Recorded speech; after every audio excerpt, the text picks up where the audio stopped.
Readers Entertainment Radio presents Booklights with your host, author Lisa Kessler.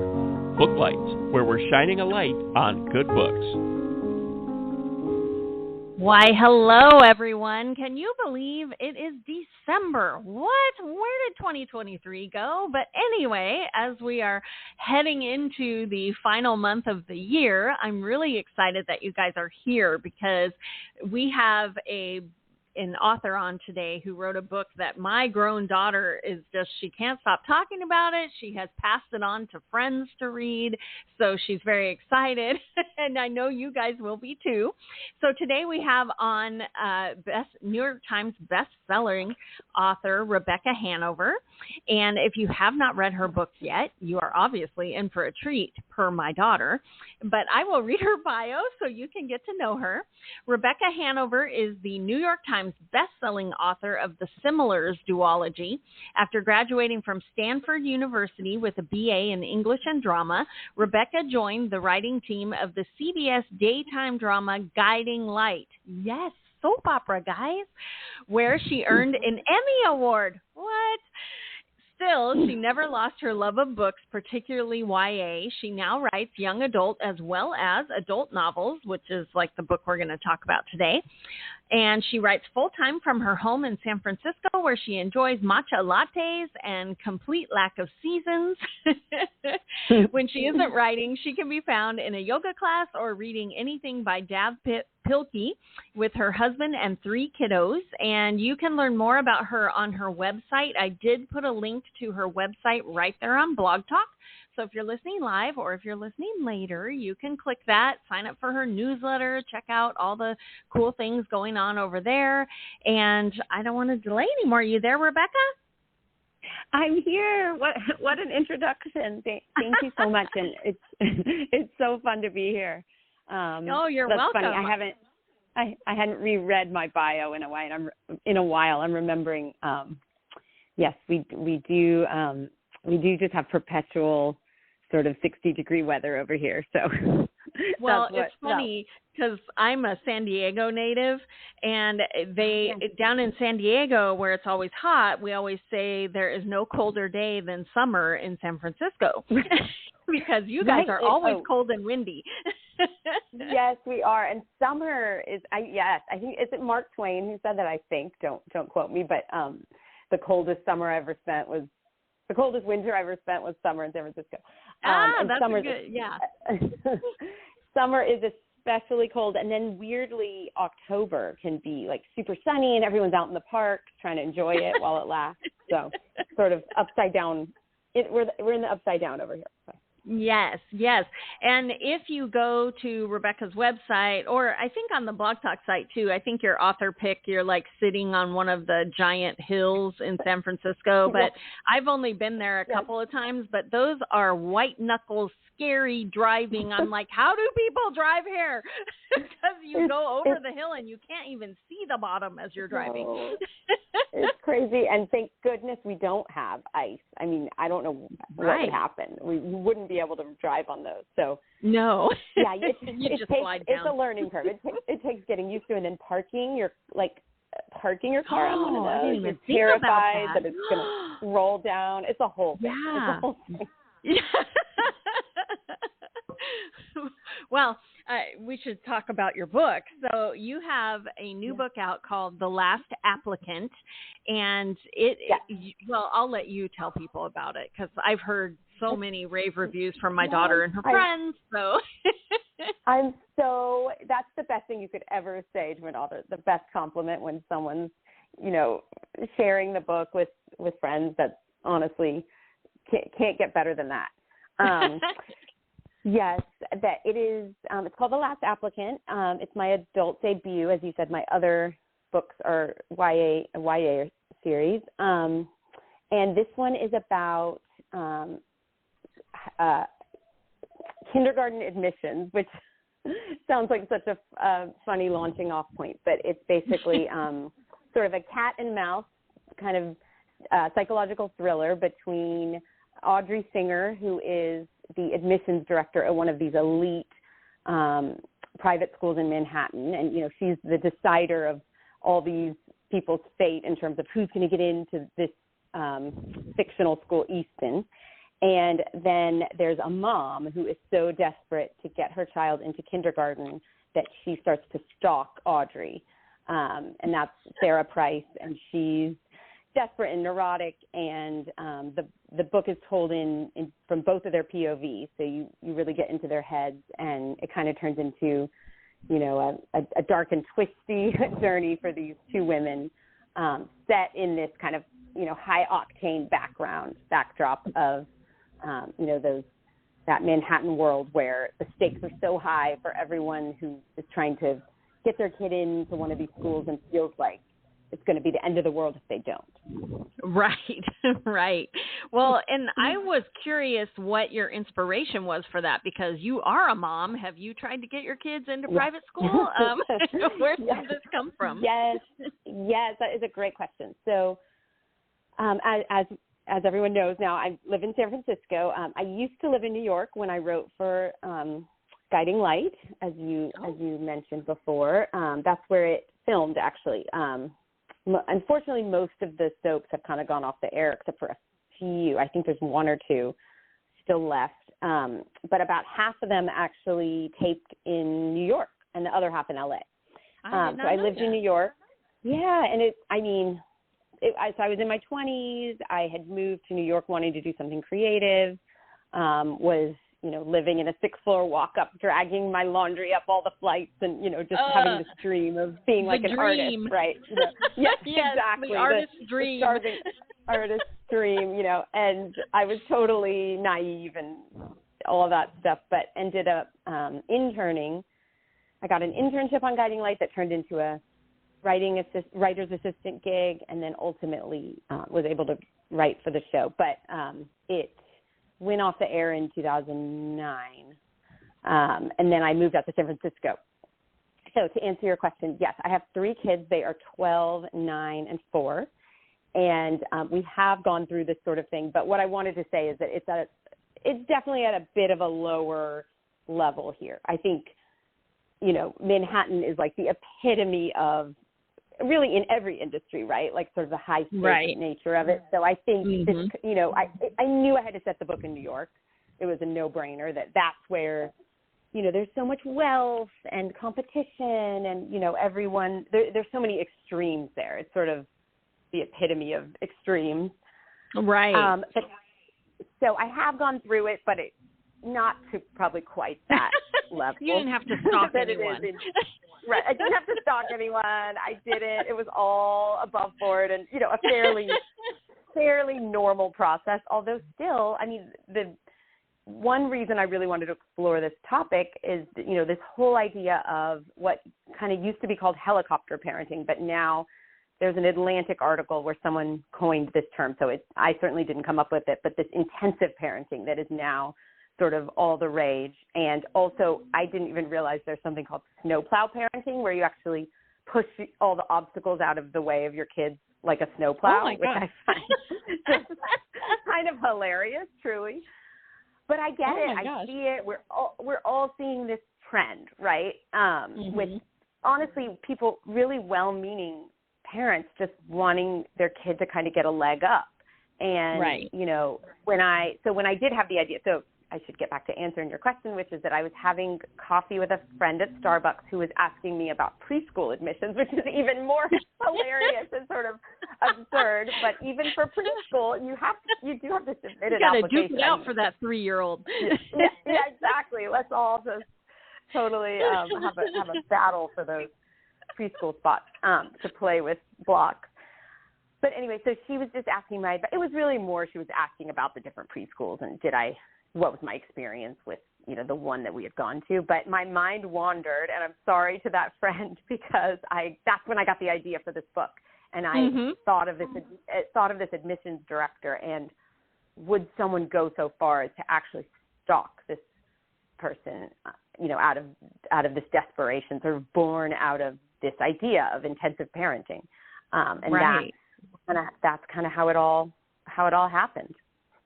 Was it fun for you to dip back into kind of that soap opera mindset of making everything magnified and bigger and the stakes higher? And because going from YA to adult is kind of a different ball game. Was it fun for you? Yes, it was interestingly, the writing of it came easier. I was talking about this with a friend yesterday, and I feel like for me, whether I'm writing TV or YA or an adult novel, it's not so different in terms of the skill set. Like, obviously you have to make adjustments, and you're adjusting the voices and adjusting who your audience is going to be and the topics being discussed and all those things, because this book definitely is not for teens or kids. Maybe some very precocious teens if they read anything, but it's edgy. So I would want to give that little warning. But it's not so, the writing process felt similar because I'm a big outliner. I'm a big plotter, which I take from my rewriting days. Like, I always have a really, really solid and pretty intricate outline before I start writing. So that wasn't so different, but it was more vulnerable and raw writing this book, because I had, even though it is not, it's total fiction, and these are, none of the characters are me at all. I had to take so much from my current life and put it into the book in terms of parenthood and what it means to be a mother and, my kids and things that, I never, ever could have written this book if I hadn't experienced the last 12 years of my life of being a parent. It's so, the DNA of it is, it's totally, it's not something I could have come to with research for me, for this book. It was really born out of my experiences. And so it felt more emotional and sort of raw in that way.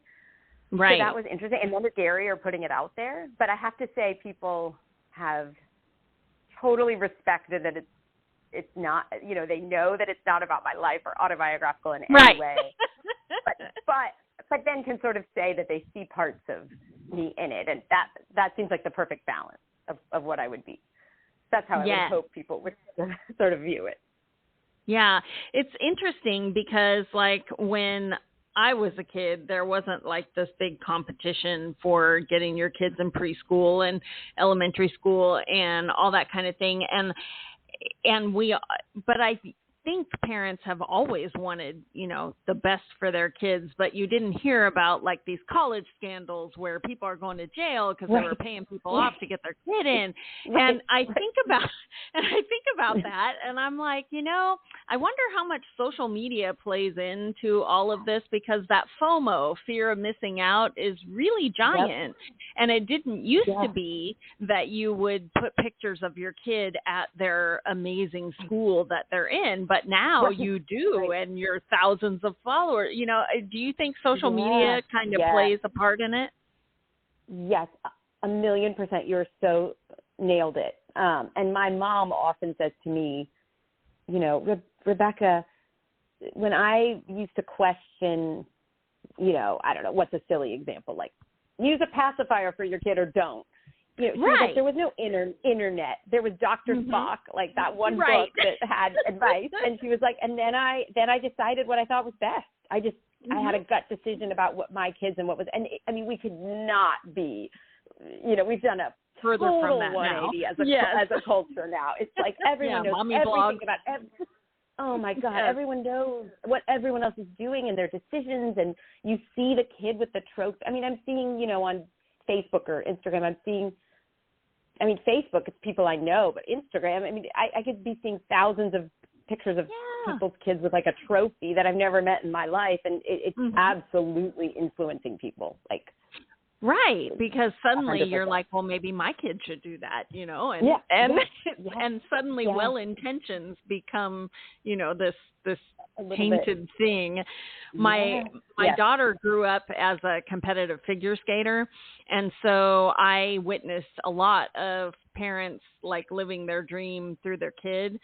And it's interesting to watch that. And now that there's social media too, it's like this, two trains coming at you and exploding in the middle, because there's always been people who want their kid to live their dream, be an Olympian, be, whatever.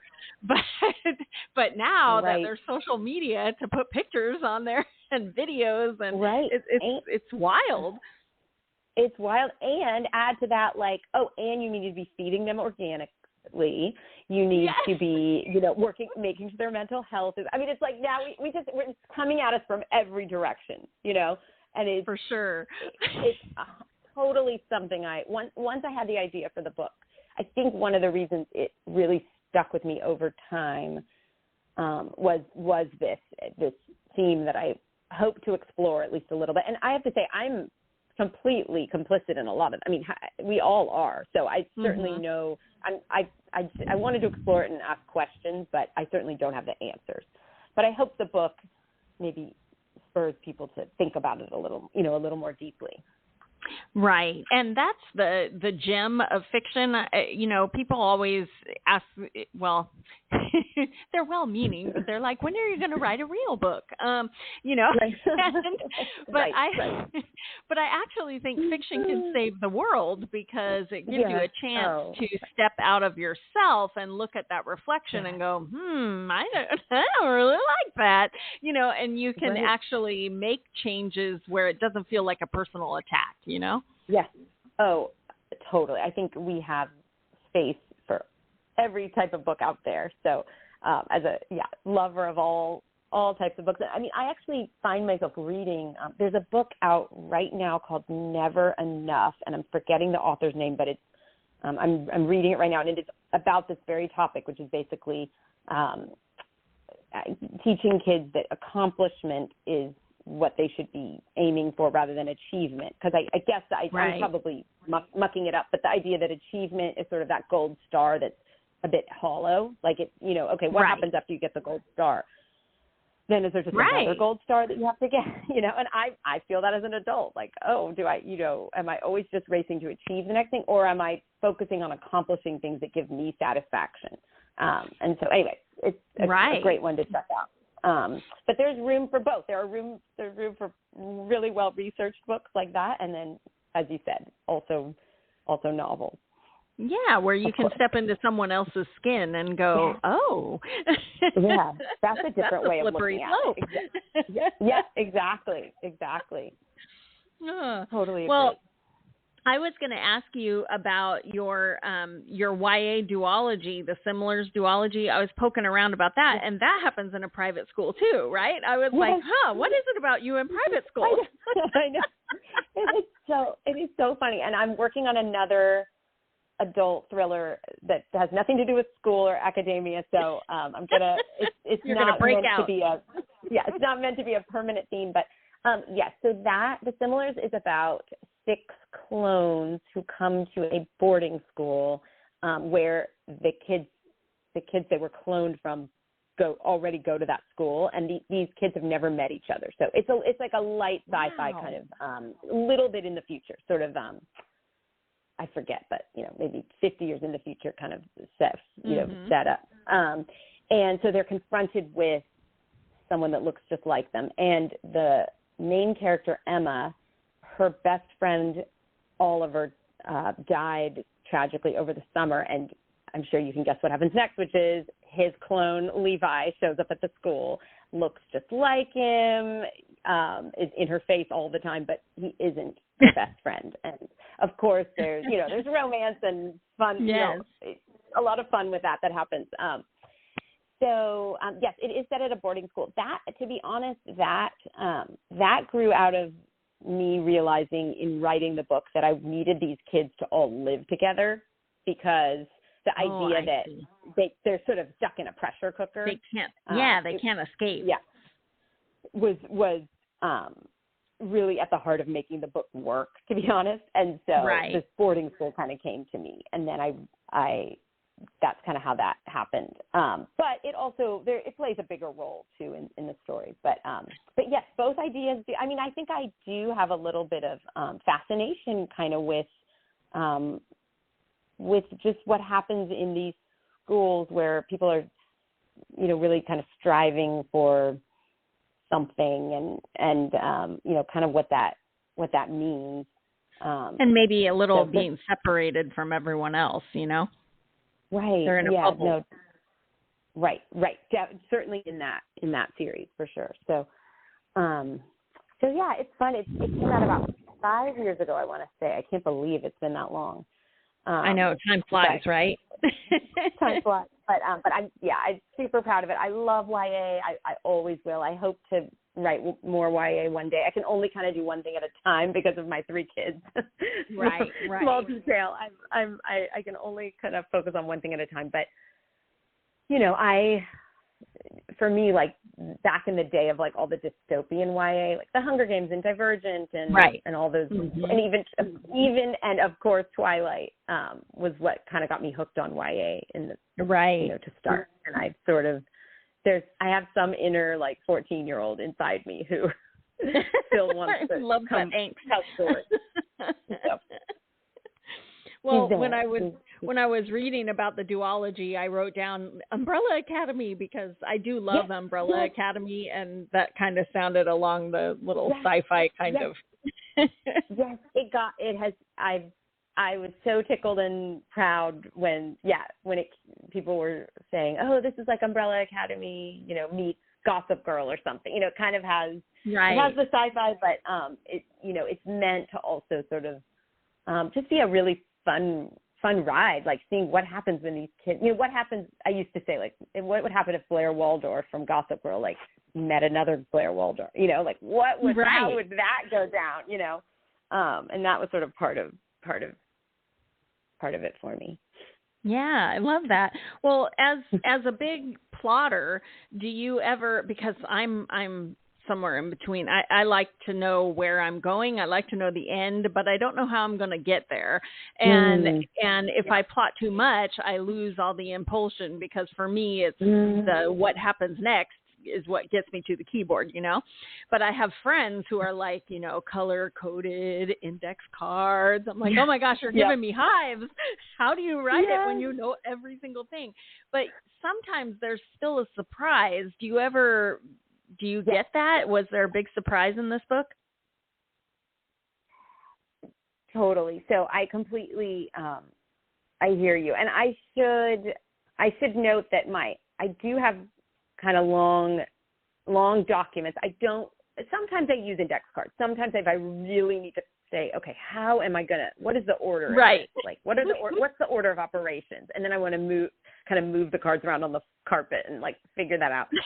But they're all scratched with like scratch. Like I don't have it all like beautifully laid out, but laid out. And my outlines are kind of like a big mess of ideas, but I do split them up chapter by chapter. But yes, in that, for me, it gives me the freedom within the skeleton to sort of veer off course if I need to.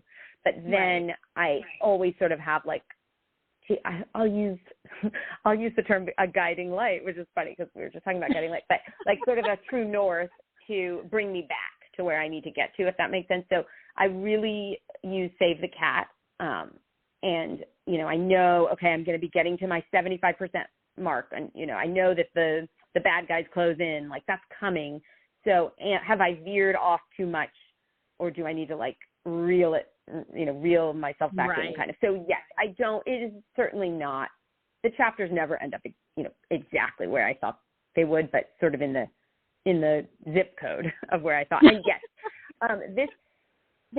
the last applicant, it did stay fairly on, but yes, I certainly ended up kind of shifting things, I would say. So like most of the content of what's in there is what I thought, but certainly, yes, it's only like, the outline's like 75-80%, and then it leaves room for, but it's so interesting that you find that it's so interesting that you find that that's what gets you to the keyboard. I think I need just some tiny, like, okay, I know that this chapter ends on a big reveal, and then I write sort of towards it. And if I don't have that, to me, that kind of gives me hives to not know where I'm going.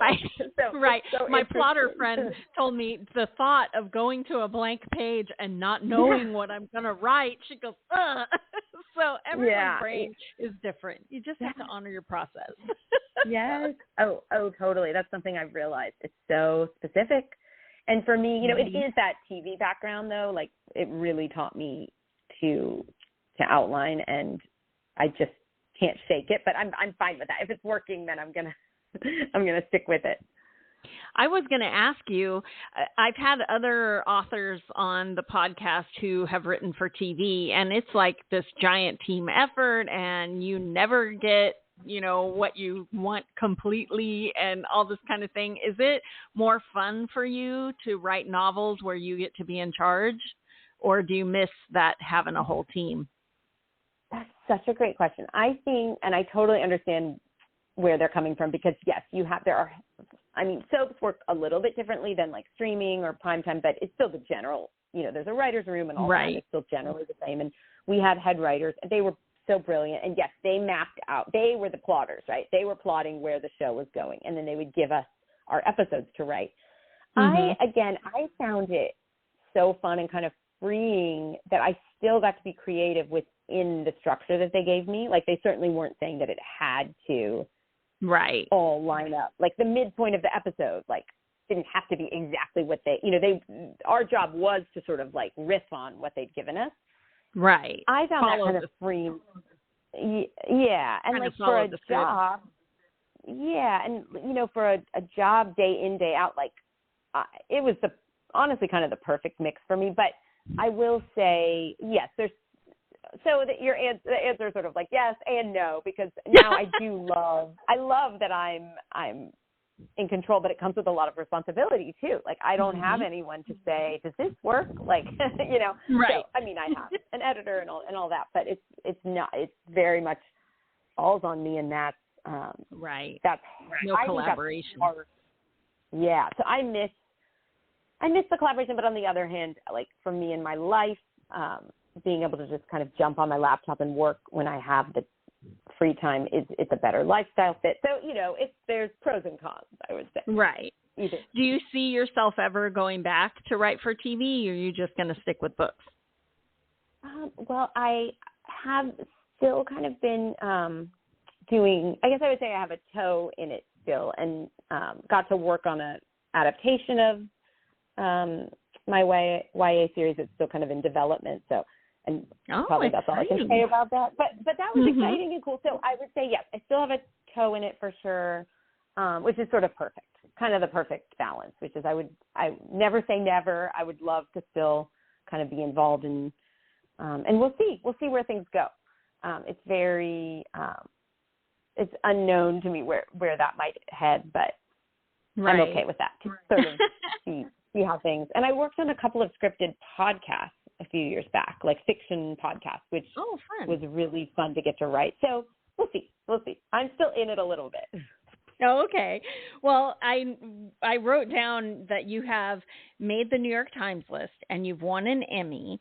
So we were talking achievements versus accomplishments, but do you have any other big dreams that are on your list? Because I'm like, dude, you've done it. What else do you want to do? Oh my gosh. Well, I would love to actually see one of my books adapted, on screen somehow. That's probably most everyone's dream. But for me, it would be extra special, coming from the TV world. So I would love that. And then honestly, just getting to continue doing what I'm doing is, it is for me more the accomplishment at this point in my life than the achievement. In the sense that, like, I love writing. I love reaching readers. I love that your daughter loved the book. And that's it for me. I mean, really, at the end of the day, all the shiny gold stars, like, don't matter if you're not enjoying what you're doing. And, like, I want to get out of bed and want to go to my keyboard, So if I can keep doing that, then I'm happy. I love that.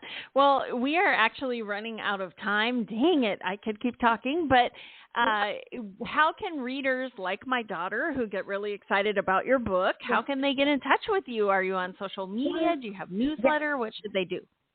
Yes. I think just finding my Instagram, which is just Rebecca Hanover is my handle, and I see my DMs and comments and all that kind of thing, or going to my website, RebeccaHanover.com, and that's it. You'll find me there in one of those. And I always love to hear from readers, so that's amazing. And this has been such a blast, and I could keep going on and on, as you said. So thank you so much for all these amazing and fun questions.